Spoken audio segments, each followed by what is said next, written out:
Welcome to my channel.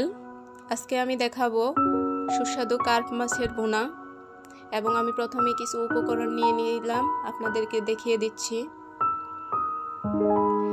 মাছগুলো নিয়ে নিচ্ছি এবং মাছে পরিমাণ মতো মরিচের গুঁড়ো, হলুদের গুঁড়ো, ধনিয়ার গুঁড়ো, পরিমাণ মতো লবণ অ্যাড করে নিলাম।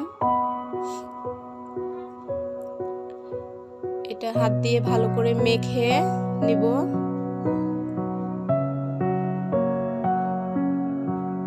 এবং কড়াইতে তেল দিয়ে দিলাম। তেলটা গরম হয়ে এলে মাছ দিয়ে দিব ভাজি করার জন্য। মাছগুলো দিয়ে দিচ্ছি।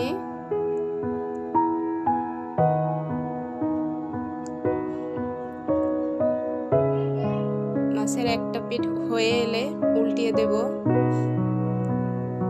দেখতেই পাচ্ছেন।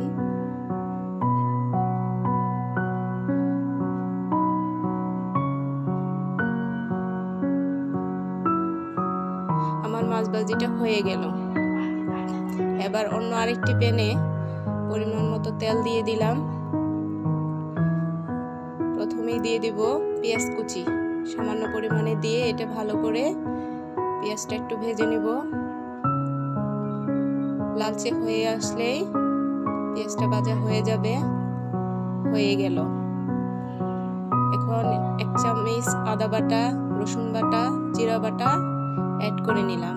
একটু কষিয়ে নিব। এবার পেঁয়াজ কুচি দিয়ে দিচ্ছি, একটু কষিয়ে নিব।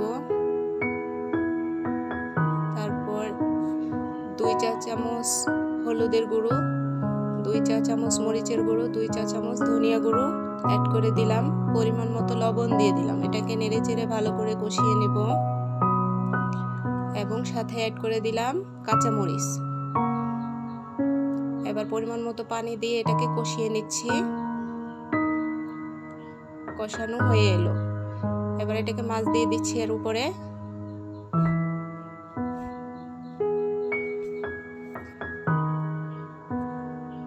এবার একটু পরিমাণ মতো পানি দিয়ে দিব। এটা প্রায় 7 মিনিটের মতো রান্না করে নিব।